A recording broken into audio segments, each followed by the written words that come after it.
Você já ouviu falar em ecocídio? Por muito tempo, corporações e governos ao redor do globo vêm agindo de forma irresponsável e inconsequente em relação ao meio ambiente, explorando ecossistemas e destruindo a biodiversidade. Como resultado da impunidade dessas ações, estamos vivendo uma crise climática global, que deve se agravar ainda mais e gerar catástrofes sem precedentes caso essa violência ambiental continue. Um movimento internacional trabalha em uma lei para que o ecocídio seja julgado da mesma forma como o genocídio, crimes de guerra e crimes contra a humanidade, sendo, portanto, tratado na Corte Penal Internacional, em Haia.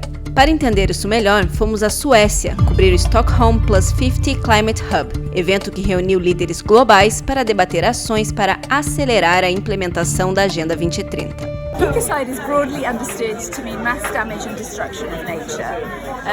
In other words, serious harm to the living world around us. And our organisation is at the heart of a growing global movement to make this an international crime. And the way that it's been defined, which is just quite recent, last year, by a group of international lawyers, is actually very concise, fits on the back of a business card.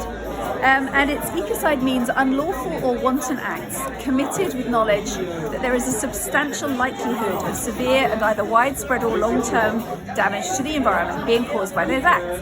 Now, what that means is this needs to be an international level crime.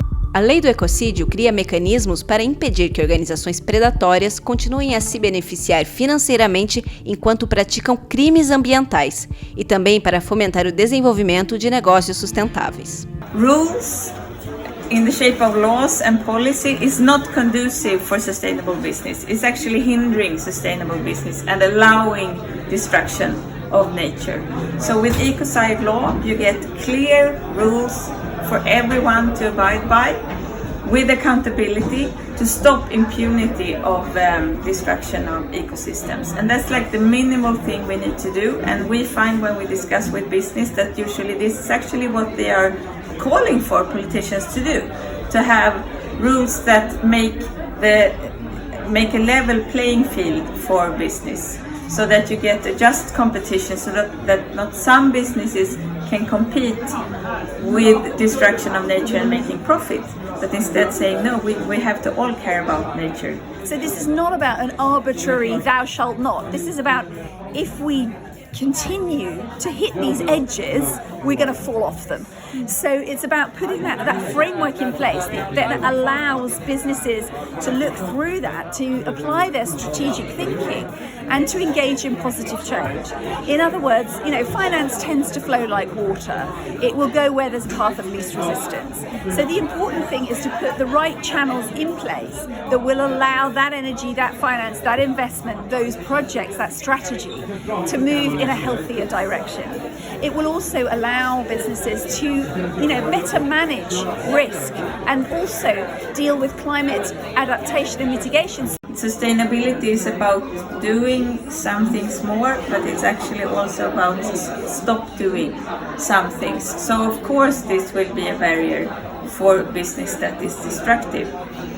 But I find that introducing a concept like ecocide law is quite difficult to be counter, because that would mean that you say, no, I think we should keep doing ecocide, or I want to keep doing ecocide because it's profitable. And that's something you cannot morally say. So this is about law becoming in line with morals. So this is not about cutting down the trees on your village green. This is about serious levels of deforestation. It's about potentially oil spills that could have been prevented had safety protocols been followed. Those kinds of scale in terms of crimes. But it's very important because at the moment that level of crime in regard to the environment is simply not in place. So we don't have the kind of taboo around damaging the environment that we should have in order to survive and thrive on our home planet.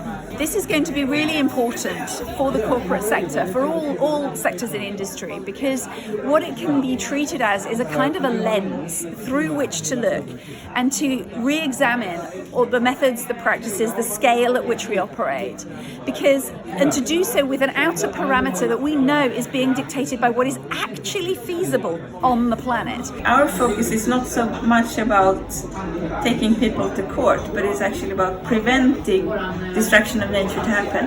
And when you close that door, other doors will open. So it will become easier and more natural for businesses to become regenerative. Like in Sweden, the word for business is näringsliv, meaning nutrition for life. And that's what all businesses should be like. Assine a petição Stop Ecocide e junte-se à luta para tornar ações de destruição ao meio ambiente um crime internacional.